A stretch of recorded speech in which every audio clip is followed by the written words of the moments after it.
Namo tassa bhagavato arahato sama sambuddhassa. Namo tassa bhagavato arahato sama sambuddhassa. Namo tassa bhagavato arahato sama sambuddhassa.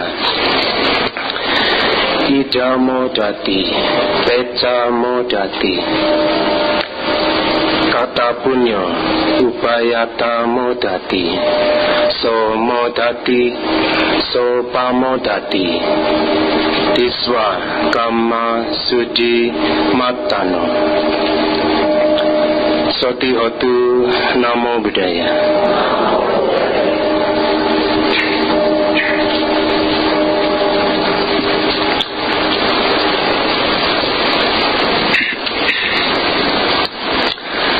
Bapak, Ibu, Saudara-saudari,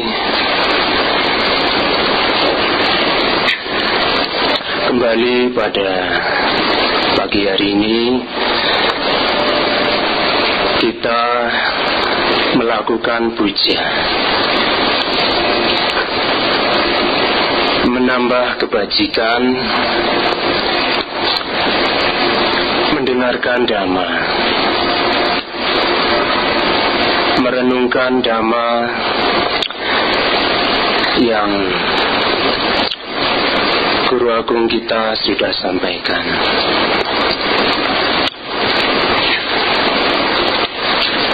Memang belajar dhamma perlu waktu. Tidak hanya sekali dua kali, sehari dua hari, tetapi perlu berkelanjutan. Jangan, ya ini kan masih suasana liburan Bante, kewiharannya juga libur. Tetapi karena kita sudah terbiasa belajar dhamma, baik di wihara, di rumah. Kalau di rumah mungkin Bapak Ibu bisa sambil baca-baca buku, mendengarkan ceramah dhamma dari kaset atau VCD.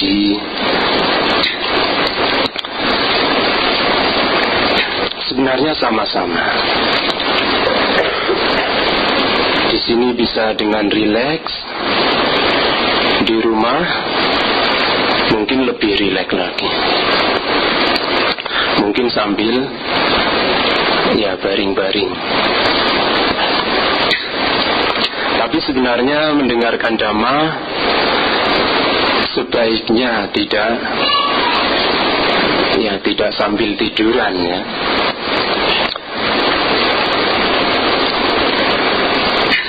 Kita fokus. Karena kalau sambil tiduran nanti ya lama-lama ya yang ceramah menyaksikan orang tidur.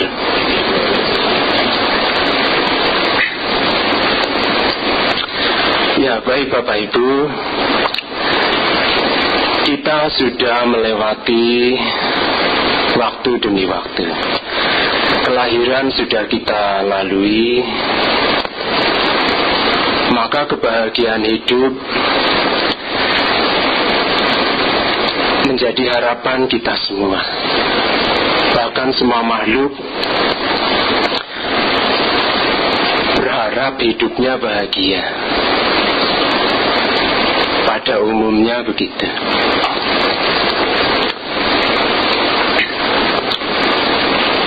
Banyak juga untuk mewujudkan suatu kebahagiaan, orang mengupayakannya dengan cara-cara yang kurang terpuji, cara-cara yang tidak sesuai dengan dhamma, keliru. Dianggapnya ini cara yang benar, maka melakukan itu. Tetapi berbeda dengan orang lain.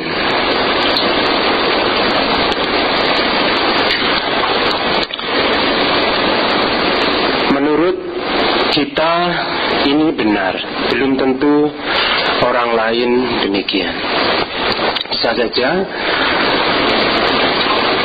menurut orang lain juga ini tidak benar, masih keliru. Masih banyak hal-hal yang tidak sesuai dengan aturan yang ada. Karena di sini kita berpegang pada dhamma, ajaran yang mengantar kita pada kebahagiaan. Maka sudah barang tentu kita melakukan segala sesuatunya dengan cara yang sesuai dengan dhamma, dengan cara yang baik,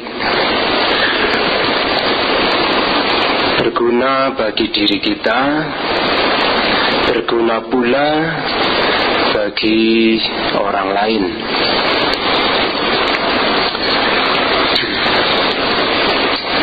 Dalam Majjhima Nikaya Saleyaka Sutta, Sang Buddha menyampaikan dhamma ini kepada Sala, perumah tangga yang datang menghadap Sang Buddha,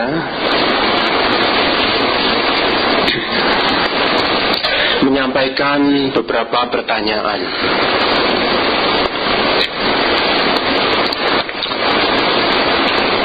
Mengapa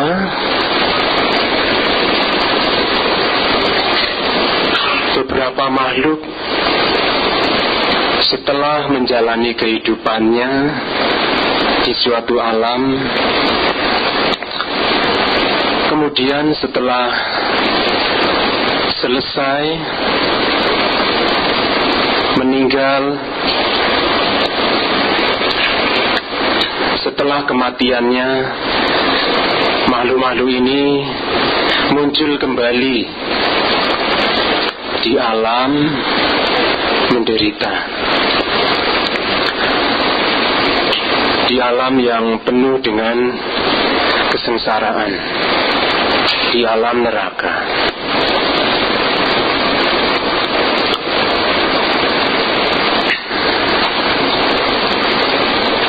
Kemudian Sang Buddha menjelaskan bahwa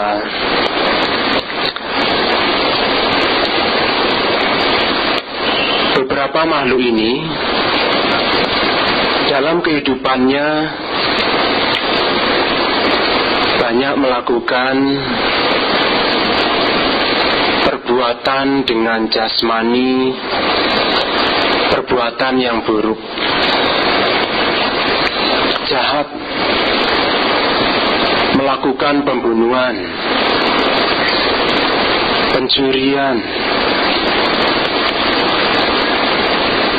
asusila,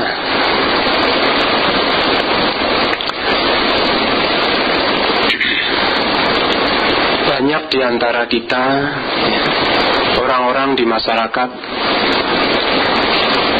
tidak segan-segan dengan tangannya, dengan niatnya, dengan kesadaran melakukan pembunuhan. tidak hanya membunuh para binatang,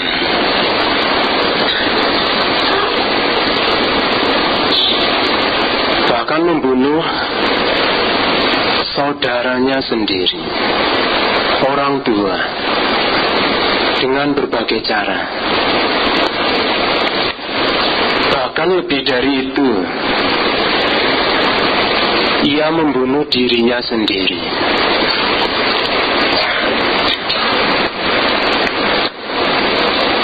Ini sebenarnya sudah melampaui batas.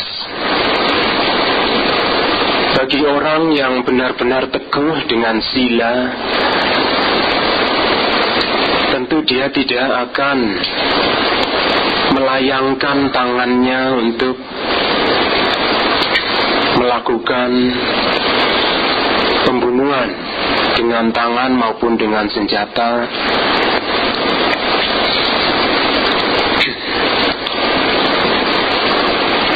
Tetapi karena sila yang dipegang ini sampai lepas, memang kalau kita terlalu melekat pada kesenangan-kesenangan indria, ini bisa mendatangkan sesuatu yang tidak baik.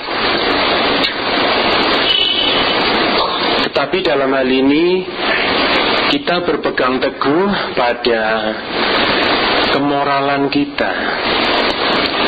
Tentu ini adalah sesuatu yang baik, karena dengan sila sebagai landasan dalam setiap tindak tanduk kita, ini justru membawa kebahagiaan pada diri kita, pada keluarga kita, saudara-saudara kita, dan masyarakat luas. Kita bisa bersikap tenang, dengan ramah,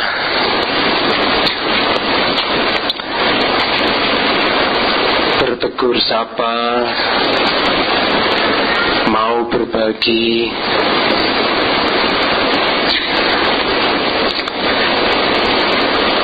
diam di saat diperlukan, berbicara saat diperlukan,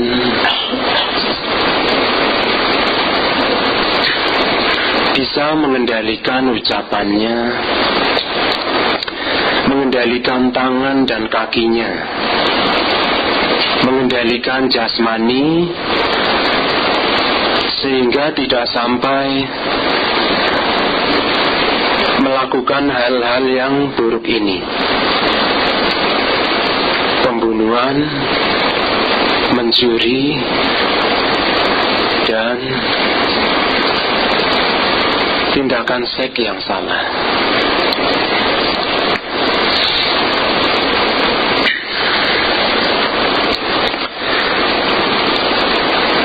Betapa penting sila menjadi landasan hidup kita. Karena sebenarnya meskipun seandainya Sang Buddha tidak menyampaikan kemoralan, sebenarnya di dalam diri kita juga ada nilai-nilai kemoralan. Tinggal bagaimana kita memunculkan, mengendalikan, mengembangkannya. Kita tidak cukup hanya memiliki. Kalau hanya memiliki, semua orang juga memiliki. Tetapi kita yang sudah mengenal Dhamma tentu memiliki kesadaran bagaimana Sila ini membawa manfaat, berguna bagi diri sendiri, berguna juga pada orang lain.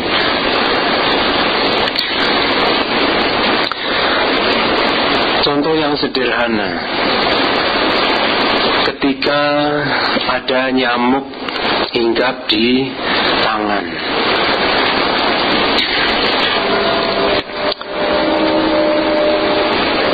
kita tahu, kita sadar ada nyamuk.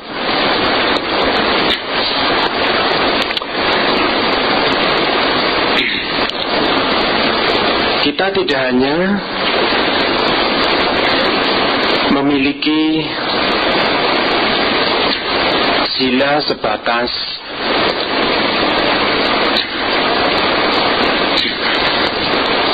tahu di sini ada nyamuk,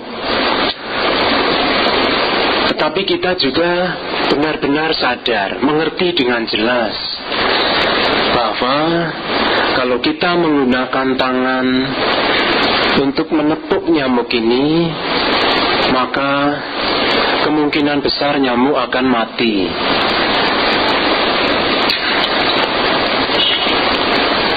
Apalagi kalau kita mengiringinya dengan kebencian yang teramat sangat.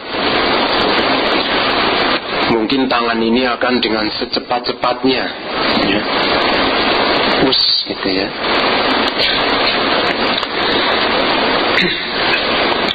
Tetapi berbeda dengan kalau kita sudah tahu ada nyamuk, kita menyadari betul bahwa kita mengendalikan tangan dan kaki ini, jasmani ini, dengan tekad yang kuat untuk menghindari pembunuhan makhluk hidup. Kita sadar sepenuhnya, maka kita hanya mengusir nyamuk itu, ya, dengan santai mengusir. Tidak usah ribut sendiri.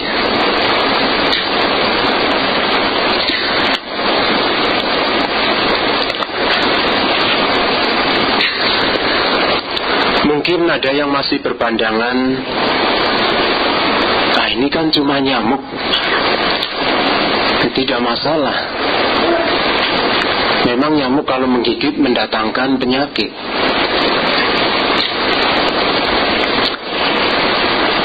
Ya, masih ada yang berpikiran seperti itu. Tetapi sebenarnya masih ada cara yang lebih baik lagi dari menepuk nyamuk, yaitu tadi, kita cukup dengan mengusir, nanti nyamuk juga pergi.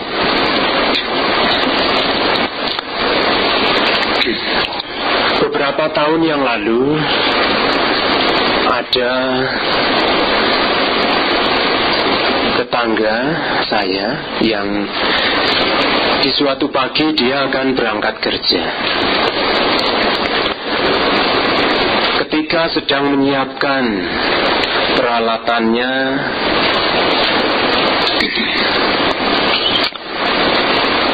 tiba-tiba muncul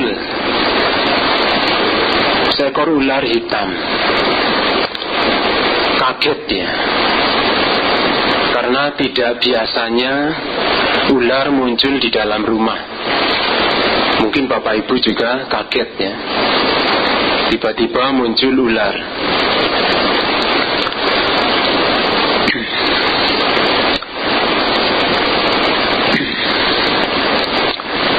Saat karyawannya sedang memberesi barang-barang di tempat menaruh barang ya, di gudang depan,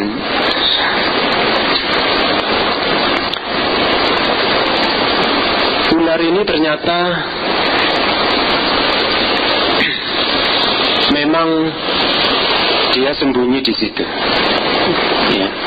Dari kemarin memang ya tidak tampak ular ini karena sembunyi di bawah barang-barang. Ketika barang ini dibongkar, dipindahkan ya, untuk dibawa ke pasar, karena waktu itu dia akan membawa barang dagangannya ke pasar. Ular ini segera bangkit, ya, tegak berdiri.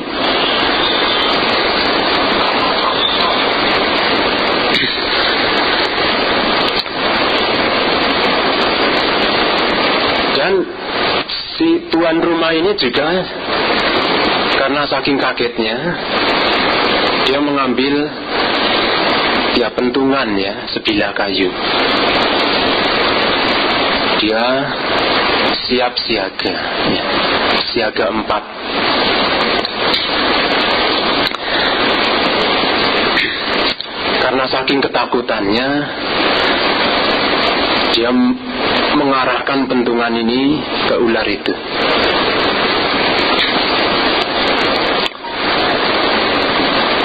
Ular menghindar, dipukul lagi, menghindar. Semakin cepat memukul, semakin sulit menghindar, ya. Leher kena, ekor kena, kepala juga kena. Akhirnya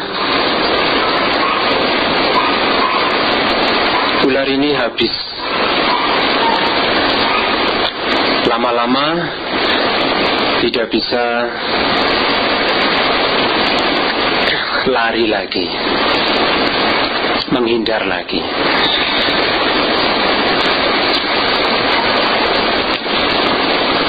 Tamat.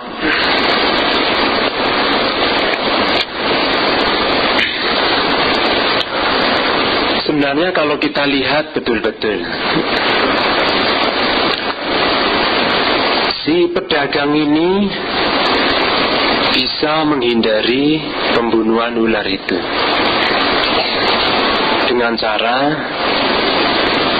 ya cukup menghalonya saja, ya. Pelan-pelan ular ini ya disuruh pergi. Tetapi tidak hanya itu, ya, ternyata pembunuhan juga tidak semata-mata didorong oleh kebencian, tetapi juga sering pembunuhan terjadi karena didorong oleh ketakutan. Seandainya pedagang ini tidak ketakutan, ya mungkin dia berpikir suatu saat kalau ular ini tidak dibunuh, dia akan masuk ke dalam kamar, bisa menggigit, ya, orang-orang yang ada di rumah.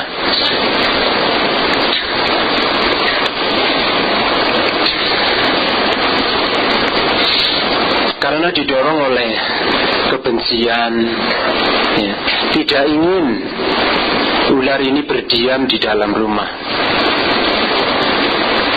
Didorong juga rasa takut. Nanti kalau digigit ular bisa mati, ya. Nah, lebih baik ular yang mati.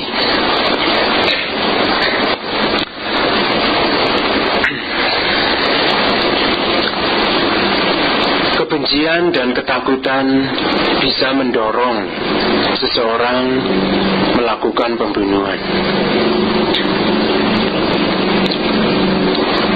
Tidak peduli apa yang ada di hadapannya. Bahkan saudara atau orang tua pun bisa saja dibunuh. dirinya sendiri juga. Dan ternyata Bapak Ibu, pembunuhan juga bisa terjadi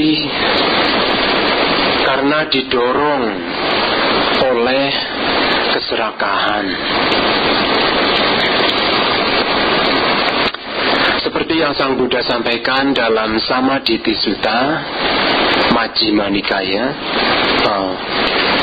maaf kalau tidak salah Digha Nikaya. Pembunuhan terjadi karena pandangan keliru, menganggap membunuh tidak mendatangkan akibat buruk, tidak membawa penderitaan. Maka dengan pemahamannya yang keliru, dia dengan mudahnya membunuh.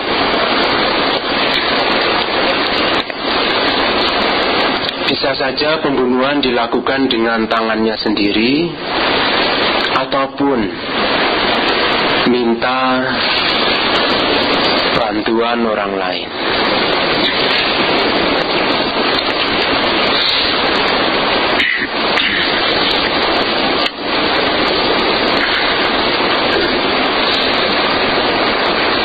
Inilah Bapak Ibu,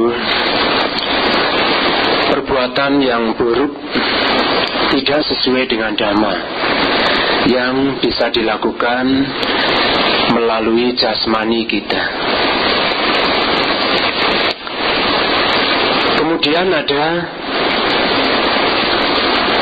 perbuatan atau perilaku buruk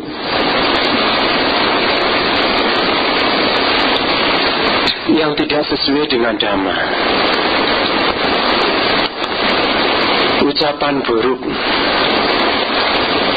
berbohong, menfitnah, berkata kasar, bergosip, tidak jelas tujuannya, berbicara, ngobrol kesana kemari, tidak tentu arah, tidak jelas maksudnya, tidak bertujuan yang jelas. Nanti bisa lama-lama terjerumus ke dalam membicarakan hal-hal buruk orang lain. Nah, ini tentu orang yang mendengar juga risih.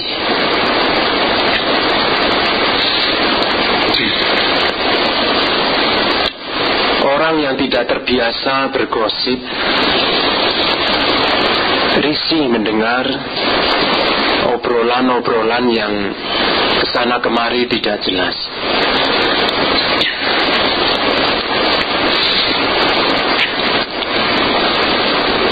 Ucapan-ucapan yang tidak baik ini juga bisa mendatangkan perselisihan,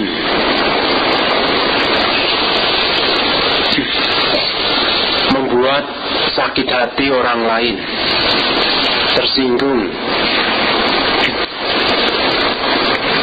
meskipun itu hanya satu kata.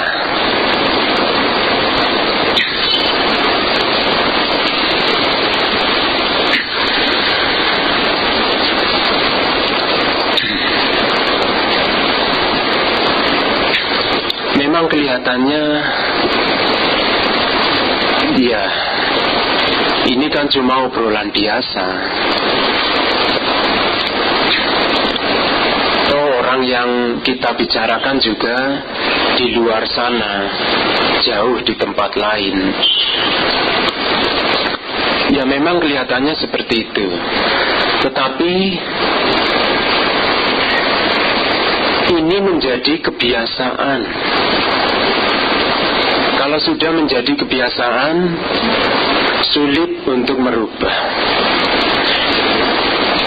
Di sini kita ngobrol panjang lebar. Nanti di tempat lain ngobrol lagi. Tidak jelas tujuannya.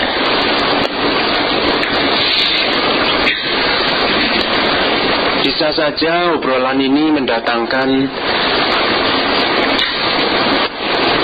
perselisihan. Hubungan persaudaraan bisa retak, bahkan bisa putus, muncul kebencian, putus tali persaudaraan. Nah, maka suasana kerukunan sudah tidak ada lagi. Suasana damai, keakraban jauh. Nah, tentu kita tidak ingin seperti itu. Kita menjaga ucapan kita, tujuannya untuk menjaga keakraban, kedamaian, baik di dalam batin maupun lingkungan di sekitar kita. Inilah ucapan-ucapan yang tidak baik, yang tidak sesuai dhamma. Berbohong, menfitnah, berkata kasar, bergosip,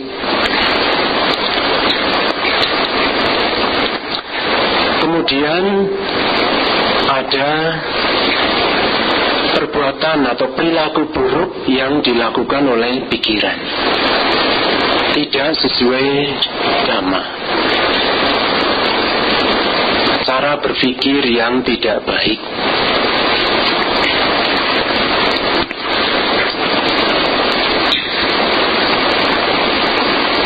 Dengan pikirannya seseorang mengembangkan keserakahan, niat jahat, berpandangan keliru. Kita tahu apabila seseorang masih berpandangan keliru, berpandangan salah, misalnya menganggap bahwa di dalam diri kita ada sesuatu yang tetap keberadaannya, tidak berubah. Meskipun kita sudah pindah alam, sesuatu itu masih tetap ada, abadi, tidak berubah. Tetapi menurut dhamma tidak demikian. Diri kita ini hanya terdiri dari beberapa unsur yang bergabung. Unsur jasmani dan batin. Bila tidak ada unsur batin, jasmani tidak bisa bergerak.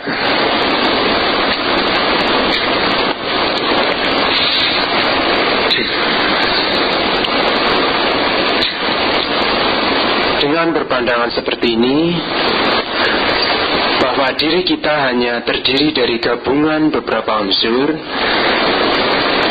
meskipun kita sudah meninggal nanti, hanya kesadaran yang berpindah dari tempat ini ke tempat yang lain.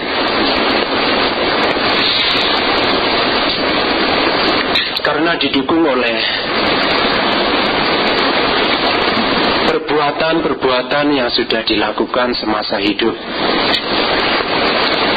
sehingga seseorang bisa saja muncul kembali di alam-alam yang menderita, dan sebaliknya bisa muncul di alam bahagia.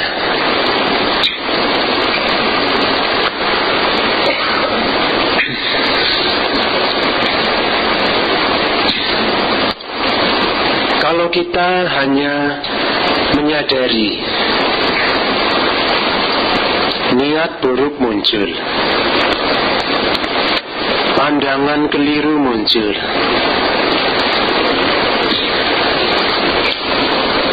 keinginan-keinginan buruk muncul dalam batin kita, itu baik. Kita memiliki kesadaran, kita menyadari pikiran bereaksi sesuatu yang buruk. Tetapi kita juga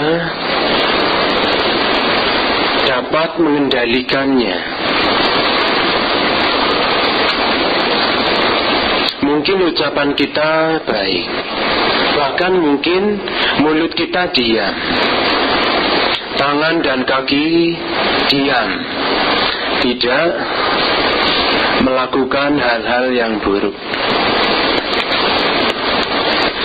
Tetapi bisa pikiran kita berniat buruk, pikiran jahat muncul. Maka disitulah kita belajar Dhamma. Kita kendalikan baik-baik dengan usaha yang tekun, tekad yang kuat, supaya meskipun niat buruk muncul, biarlah hanya sebatas di pikiran saja, tidak sampai kita mengucapkan, tidak sampai kita melampiaskannya dengan jasmani. Itu masih lebih baik. Ya, syukur-syukur tidak sampai muncul pikiran buruk. Tetapi karena kita masih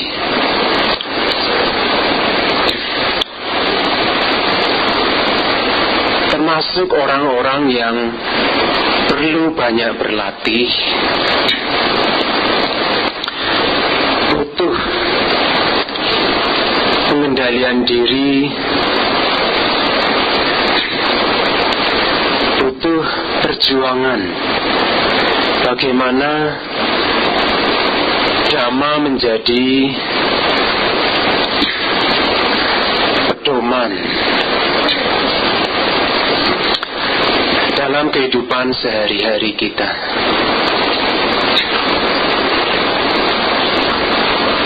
Kita bukannya orang yang sudah tidak perlu berlatih lagi. Kita masih perlu banyak berlatih. Jadi ketika muncul pikiran buruk,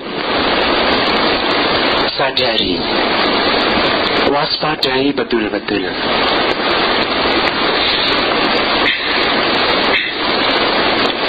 Hati-hatilah dengan itu.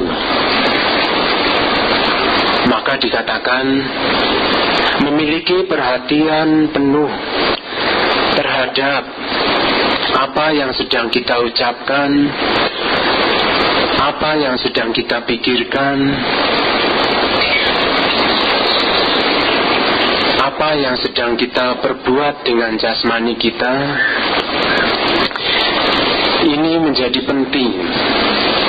Kita menggunakan sati, perhatian terhadap apa yang sedang kita lakukan. Sedang duduk diam, kita juga menggunakan sati, perhatian. Sedang berjalan, kita menggunakan sati, perhatian. Bayangkan bila kita tidak berpegang berpegang kuat terhadap sati. Kita bisa saja kesandung. Orang lain memanggil, tidak mendengar, karena perhatian lemah, kesadaran lemah. Sehingga sebenarnya tidak hanya itu. Setelah memiliki perhatian, kita juga mengerti dengan jelas.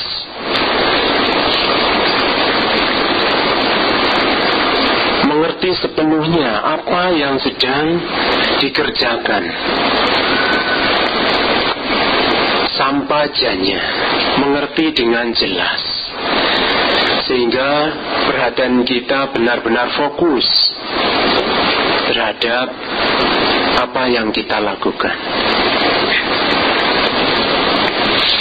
Sehingga ini bisa mengurangi, meminimalisir kesalahan, kekeliruan, kecelakaan. Bapak Ibu yang terbiasa membawa kendaraan, sati sangat-sangat diperlukan. Sangat berguna sekali. Sedikit saja lengah, kendaraan bisa menabrak. Sedikit lengah, bisa tertabrak. Antara ditabrak dan menabrak, ini bermula dari lemahnya perhatian, baik dari diri kita maupun orang lain. Jadi sebenarnya masing-masing dari diri kita layak, bahkan perlu sekali menggunakan sati ini, memperkuat sati, perhatian. Ini bisa kita latih dengan cara bawana. Bapak Ibu mungkin banyak yang sudah mengikuti latihan meditasi.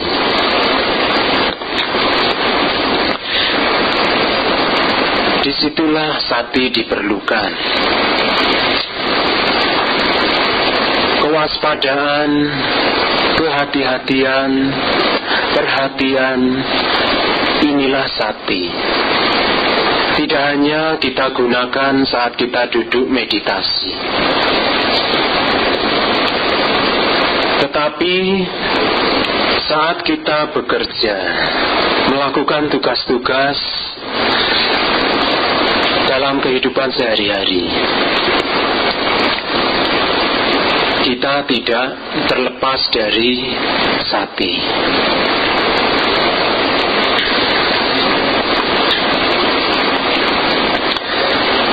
Dalam pengembangan batin, bawana,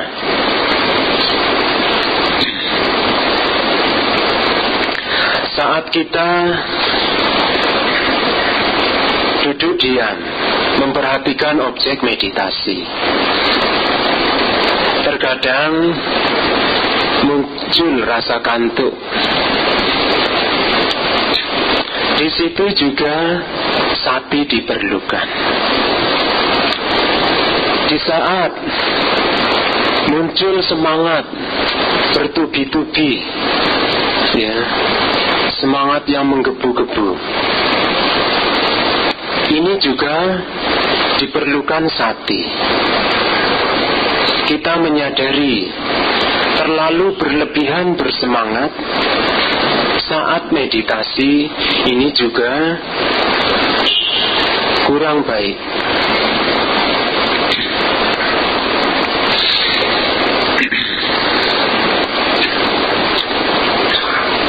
Maka dibutuhkan keseimbangan, UPK.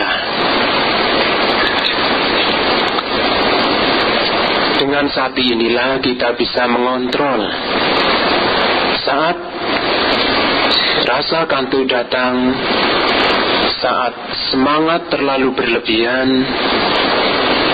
Karena kalau semangat terlalu berlebihan, jasmani bisa tegang, batin atau pikiran juga bisa tegang,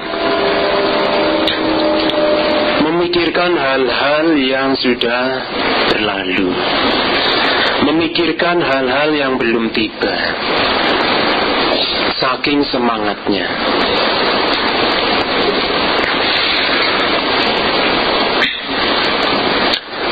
Disinilah kita perlu sekali sati sampajanya ada di setiap perilaku kita untuk mengontrol tindak tanduk kita, supaya saat kehidupan ini kita jalani, saat menjelang kematian, kita semampu kita mengendalikan pikiran kita. Hati-hati,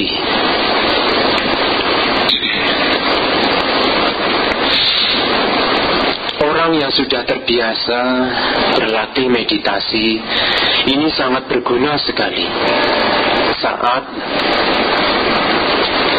menjelang akhir hidupnya. Kita bisa mengendalikan kesadaran kita kepada hal-hal yang baik. Mungkin kita rajin berdana, membantu mereka yang butuh bantuan, menolong mereka yang tertimpa musibah. Karena kita terbiasa membantu, menolong, mengembangkan kesadaran, maka pengendalian batin yang baik ini bisa kita gunakan saat detik-detik akhir hidup kita. Meskipun ini tidak mudah, ya. Ketika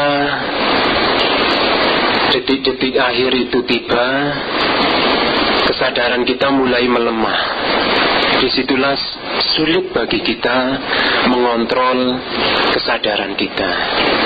Maka cara kita yang baik adalah membiasakan dari sekarang berbuat atau melakukan hal-hal yang baik, supaya nanti menjadi terbiasa. Karena sudah terbiasa menjadi terampil. Tidak usah disuruh-suruh, tidak usah didorong, ya, tidak usah diiming-imingi. Kita sudah berbuat sendiri, melakukan yang terbaik, yang berguna baik bagi diri sendiri maupun untuk orang lain. Maka dengan kebiasaan inilah menjadi karakter baik kita. Kalau sudah menjadi karakter,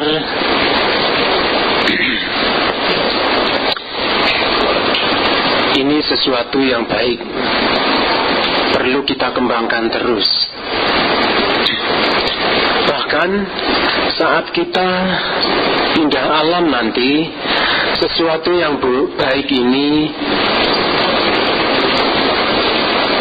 masih bisa kita lakukan di kehidupan yang mendatang. Karena kita terlahir didorong oleh perbuatan-perbuatan kita sendiri. Ya, kita tahu, Bapak Ibu juga sering membacakan Abhinha Paccavekkhana. Kita lahir karena perbuatan kita sendiri. Jadi, kalau kita membiasakan diri dengan sesuatu yang baik, maka dalam kehidupan yang selanjutnya, perbuatan-perbuatan baik itu masih terbawa, masih kita lakukan terus. Oleh karena itu Bapak Ibu, mewaspadai perbuatan kita, baik melalui pikiran, ucapan kita, maupun jasmani kita, menjadi sangat penting dalam rangka supaya setelah hancurnya jasmani, kematian tiba, kita tidak muncul kembali di alam-alam yang menderita, di alam rendah. Tentu kita tidak ingin setelah kematian tiba kita terperosok dalam alam-alam yang menyedihkan. Saya yakin 100% ya, Bapak Ibu tidak ingin. Tidak ingin atau tidak ingin? Tidak ingin ya. Setelah kematian muncul kembali di alam menderita.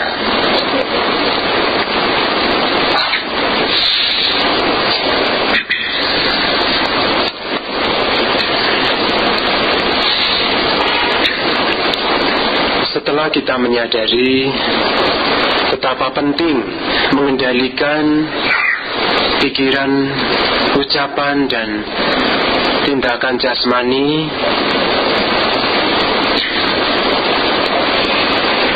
maka mulai dari sekarang, sesegera mungkin, tidak menunda, karena kita tahu waktu kita terbatas. Kita tidak memiliki banyak waktu. Bahkan sering dikatakan kehidupan ini, hidup kita kali ini itu sangat singkat. Zaman sekarang jarang orang yang usianya ratusan tahun ya, 100 tahun lebih. Ya mungkin ada ya, tetapi jarang ditemukan. Maka dengan waktu yang terbatas ini, mari kita menggunakan dengan sebaik-baiknya, mewaspadai apa yang kita lakukan. Mungkin hal itu kelihatan sepele ya. Tetapi kita ingat, dalam Dhammapada Sang Buddha juga menjelaskan, tidak meremehkan perbuatan buruk meskipun kecil. Tetapi kalau sesuatu yang buruk itu dilakukan berkali-kali, ini bisa mendatangkan celaka, penderitaan. Baik kehidupan sekarang ini maupun kehidupan yang akan datang, dan berlanjut di kehidupan-kehidupan yang akan datang. Tentu kita berharap yang baik, sesuatu yang baik. Marilah Bapak Ibu dengan berpikir yang baik, berucap yang baik, bertindak tanduk yang baik, kita mewaspadai tindak tanduk kita masing-masing. Baik saat ini di wihara, di rumah, di tempat kerja, dimanapun,